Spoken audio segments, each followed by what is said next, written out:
Imagine गर्नुहोस् यदि अचानक लाखौं नयाँ माइनरहरू बिटकोइनमा आयो भने त्यसपछि ब्लकहरू धेरै फास्ट बन्न थाल्छन्। तर सकिङ कुरा के हो भने बिटकोइनले त्यसलाई अटोमेटिकली कन्ट्रोल गर्छ। अच्छा बिटकोइन नेटवर्क आफैले डिसाइड गर्छ कि पजल कति डिफिकल्ट बनाउने र यही सिस्टमले बिटकोइनलाई स्टेबल राखिरहेको छ। Hello everyone, myself Praveen Baral. In previous video we have discussed about proof of work and mining concept. Today we will discuss about difficulty adjustment वास्तवमा के हो, बिटकोइनले माइनिङ स्पिड कसरी कन्ट्रोल गर्छ, हाफिङ किन हुन्छ, माइनिङ फार्म्स वास्तवमा कति पावरफुल छन्। बिटकोइनको एउटा इम्पोर्टेन्ट रुल छ, हरेक ब्लक लगभग 10 मिनेटमा बन्नुपर्छ। तर प्रब्लम के हो भने माइनिङ पावर कहिले कन्स्टेन्ट हुँदैन। कहिले हजारौं नयाँ माइनरहरू आउँछन्, कहिले धेरै माइनरहरू नेटवर्क छर्छन्। यदि माइनरहरू धेरै भयो भने ब्लकहरू धेरै फास्ट बन्न थाल्छन् र माइनरहरू कम भयो भने नेटवर्क स्लो हुन थाल्छ। त्यसैले बिटकोइनले अटो ब्यालेन्सिङ सिस्टम युज गर्छ र त्यस सिस्टमलाई भनिन्छ डिफिकल्टी एडजस्टमेन्ट। बिटकोइनले हरेक 2016 ब्लक पछि माइनिङ डिफिकल्टी रिक्याल्कुलेट गर्छ, एप्रोक्सिमेटली अराउन्ड 2 weeks। यदि ब्लक्स 10 मिनेटभन्दा बढी फास्ट बन्यो भने बिटकोइनले पजल अझै डिफिकल्ट बनाउँछ।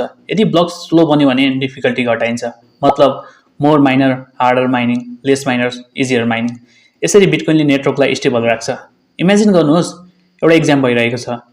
यदि सबै स्टुडेन्टले इजिली फुल मार्क्स ल्याउन थाले भने टिचरले अर्को एक्जाम डिफिकल्टी बनाउँछन्। तर यदि सबै फेल हुन थाले भने एक्जाम अलि इजी बनाइन्छ। बिटकोइनमा पनि एक्ज्याक्टली यही नै हुन्छ।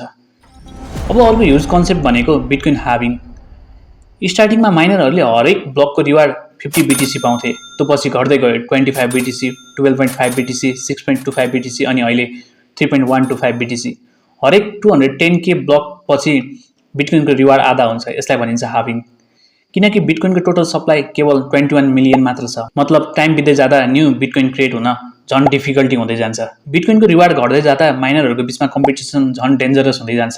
किनकि अहिले सेम रिवार्ड जित्न धेरै कम्पिटिसनल पावर चाहिन्छ र यही कारणले आज म्यासिभ माइनिङ फार्महरू बनेका छन्। हजारौं ASIC माइनरहरू 24/7 नन स्टप चलिरहेका हुन्छन्। Massive electricity, huge cooling system, warehouse size setup. Some mining फार्म्सले त सानो सिटी जतिकै इलेक्ट्रिसिटी कन्ज्युम गर्छन् किनकि कम्पिटिसन इन्सेन लेभलमा पुगेको छ। अब तपाईले बुझ्नुभयो बिटकोइन केवल एउटा डिजिटल कोइन मात्र होइन, यो एउटा massive mathematical and economic system पनि हो जहाँ डिफिकल्टी एडजस्टमेन्ट, हाफिङ र माइनिङ कम्पिटिसन सबै कनेक्टेड छन्। अर्को भिडियोमा हामी बिटकोइन भन्दा बिल्कुल फरक सिस्टम एक्सप्लोर गर्नेछौँ। प्रुफ अफ स्टेक वास्तवमा के हो, किन इथेरियम जस्तो ह्युज ब्लकचेन प्रुफ अफ वर्कबाट प्रुफ अफ स्टेकमा सिफ्ट भए, भ्यालिडेटर कसरी चुज गर्छन्, त्यो भिडियो अझै माइन्ड ब्लोइङ हुनेछ। यदि तपाईलाई पनि ब्लकचेन AI टेक कन्टेन्टहरू मनपर्छ भने please follow decode with Praveen. Thanks for watching. See you in the next video.